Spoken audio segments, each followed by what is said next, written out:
Yang terakhir dalam kitab Efesus pasalnya yang kelima. Kita akan membaca mulai dari ayatnya yang ke-14 sampai dengan ayatnya yang ke-21. Kitab Efesus pasalnya yang kelima, kita baca dari ayat ke-14 sampai dengan ayat ke-21. Demikianlah firman Tuhan. Itulah sebabnya dikatakan, bangunlah hai kamu yang tidur, dan bangkitlah dari antara orang mati, dan Kristus akan bercahaya atas kamu. Karena itu, perhatikanlah dengan seksama bagaimana kamu hidup. Janganlah seperti orang bebal, tetapi seperti orang arif. Dan pergunakanlah waktu yang ada, karena hari-hari ini adalah jahat. Sebab itu janganlah kamu bodoh, tetapi usahakanlah supaya kamu mengerti kehendak Tuhan. Dan janganlah kamu mabuk oleh anggur, karena anggur menimbulkan hawa nafsu. Tetapi hendaklah kamu penuh dengan Roh. Dan berkata-katalah seorang kepada yang lain dalam mazmur, hidup puji-pujian dan nyanyian rohani. Bernyanyi dan bersoraklah bagi Tuhan dengan segenap hati. Ucaplah syukur senantiasa atas segala sesuatu dalam nama Tuhan kita Yesus Kristus kepada Allah dan Bapa kita. Dan rendahkanlah dirimu seorang kepada yang lain di dalam takut akan Kristus. Saudara, firman Tuhan pagi hari ini yang saya ingin bagikan bagi kita semua, temanya adalah menjadi hamba Tuhan yang benar. Sekali lagi, menjadi hamba Tuhan yang benar. Kita adalah para pelayan Tuhan yang Tuhan telah panggil untuk melayani di gereja. Kita dipanggil untuk melayani dalam berbagai bidang pelayanan yang ada di gereja kita. Mulai dari pengkhotbah, pemimpin pujian, singer, pemain musik, dan penerima tamu. Tuhan telah panggil kita menjadi para pelayan Tuhan. Tetapi hari ini kita mau belajar bagaimana sebetulnya sikap seorang hamba Tuhan yang benar. Di ayat ke-14 berkata, bangun, bangkit kamu yang tidur, dan bangkitlah dari antara orang mati, Kristus bercahaya atas kamu. Seorang hamba Tuhan itu harus bangkit, saudara. Bangkit artinya kita jangan terbawa dengan situasi yang ada saat ini. Mungkin saat ini saudara sedang berada di posisi yang paling rendah sekalipun, di titik yang paling rendah sekalipun, dan itu membuat kita tidak bergairah dalam melayani Tuhan, membuat kita tidak bersemangat dalam melayani Tuhan, membuat kita tidak antusias dalam melayani Tuhan. Firman Tuhan katakan, bangkitlah karena Kristus bercahaya atas kamu. Kita harus bangkit karena menjadi pelayan Tuhan, melayani Tuhan itu merupakan sebuah keistimewaan.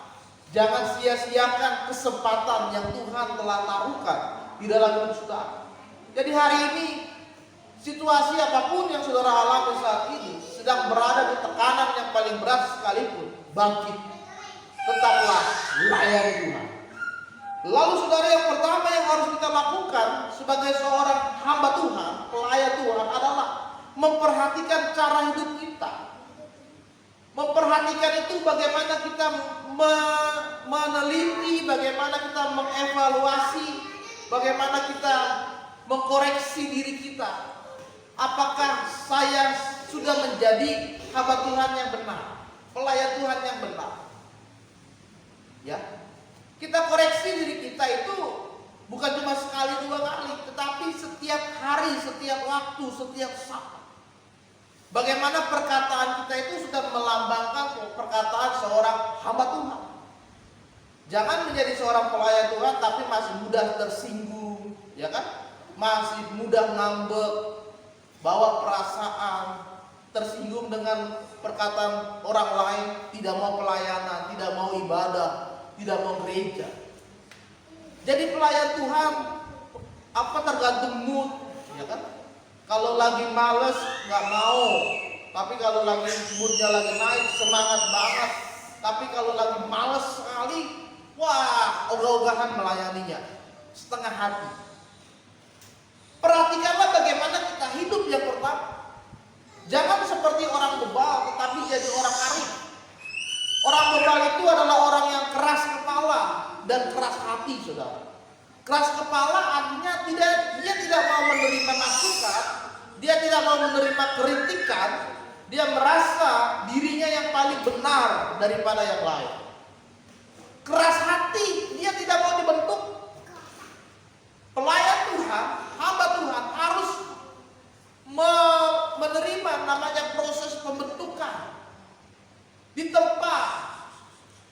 Ketika kita mau dibentuk, hati kita mau dibentuk, disitulah kita akan mengalami peningkatan kerohanian di dalam Kristus. Amin.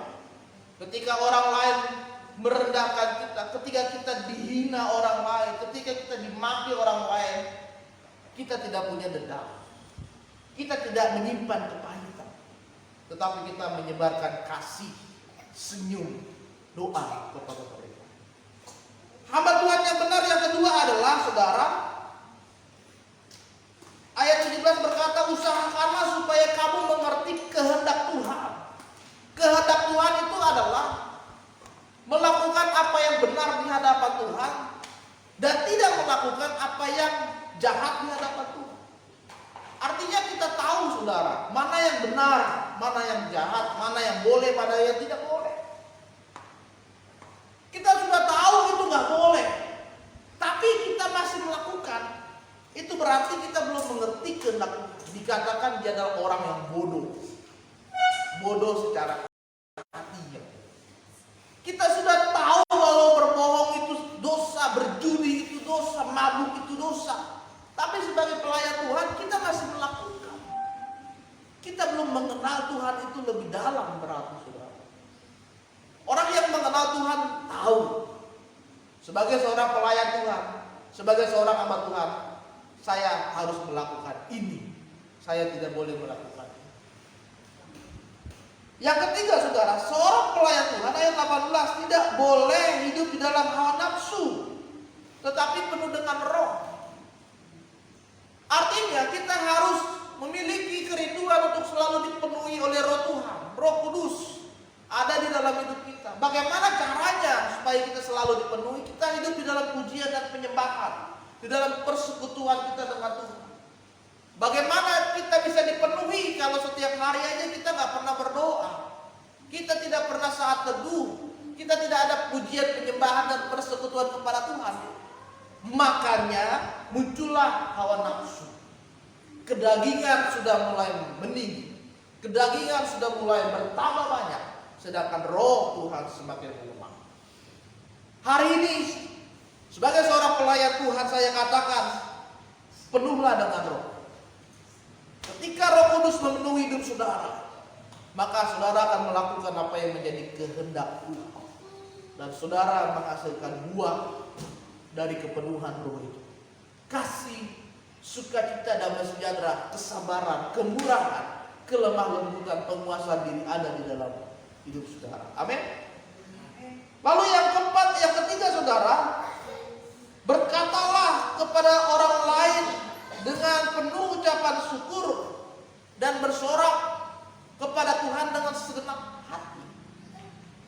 Sebagai seorang pelayan dan hamba Tuhan, perkataan kita juga harus dijaga.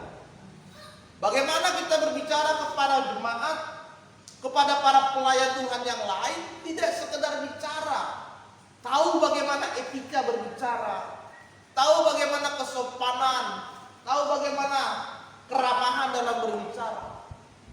Perkataan kita harus perkataan yang menguatkan orang tersebut, membangkitkan orang tersebut. Bukan kita berkata malah semakin membuat dia semakin down, buat dia semakin lemah. Tidak.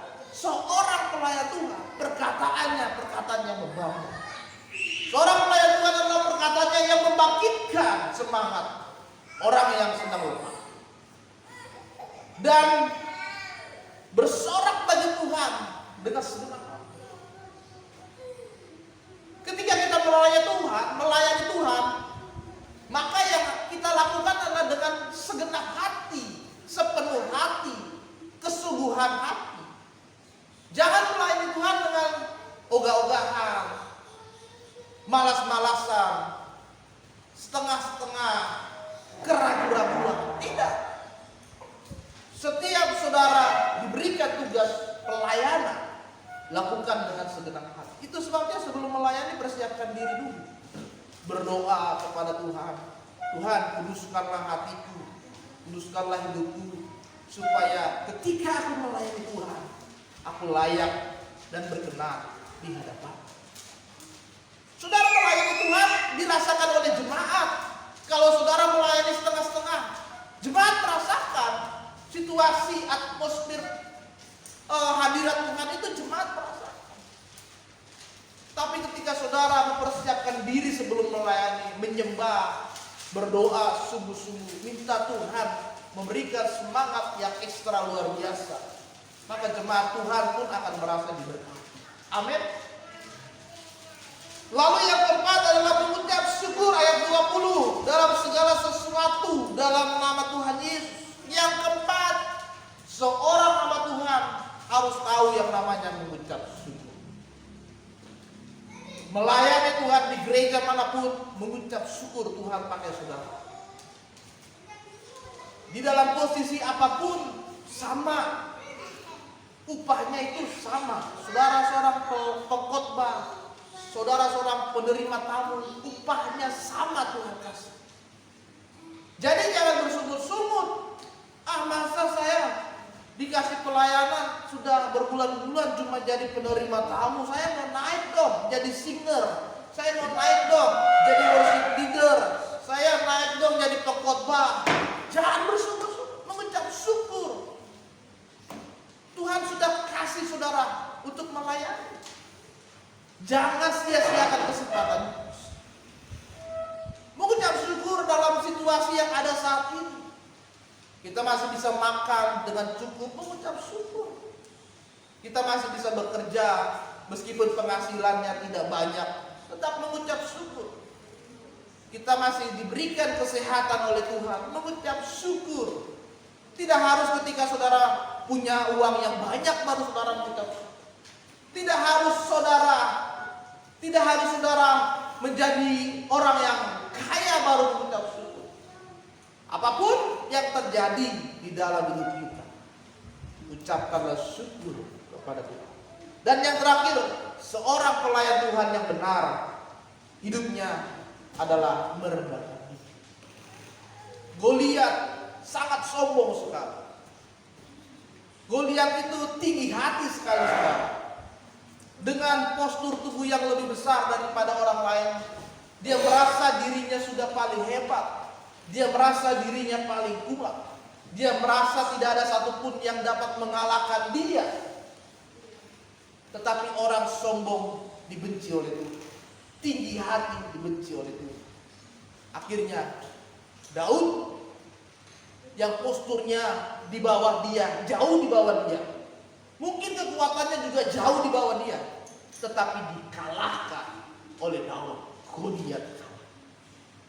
Saudara, seorang pelayan Tuhan, semakin hari marilah merendahkan diri di hadapan Tuhan. Tuhan tidak pakai orang yang tinggi hati. Tuhan tidak pakai orang yang sosak, orang yang bebal. Itu nanti akan sendirinya akan tersisi, saudara. Lama-lama hilang, tidak tahu keberadaannya, tidak tahu lagi dia melayani di mana, dia sudah pelayanan atau tidak, tak tahu lagi keberadaannya. Kalau dia tinggi hati. Tapi ketika saudara semakin hari semakin merendahkan diri di hadapan Tuhan, tidak ada satupun yang dapat kita banggakan karena semuanya adalah milik Tuhan. Hari ini sebagai seorang pelayan Tuhan, marilah merendahkan diri. Merendahkan diri, merendahkan hati di hadapan Tuhan. Karena kita adalah hamba. Kita adalah keset. Dan kita adalah yang mengikuti kehendak Bapa. Amin. Biarlah pagi hari ini, mari para pelayan dan para hamba Tuhan, ambillah sikap menjadi hamba Tuhan yang benar di hadapan Tuhan. Jika selama ini saudara salah bersikap, mulailah ubah sikap saudara. Mulailah cara berpikir saudara ubah, sehingga saudara sungguh-sungguh jadi seorang hamba Tuhan.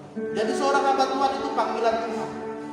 Jadi seorang hamba Tuhan itu adalah pilihan Tuhan. Tuhan telah pilih saudara. Hari ini jangan sia-siakan kesempatan. Mari kita bangkit berdiri.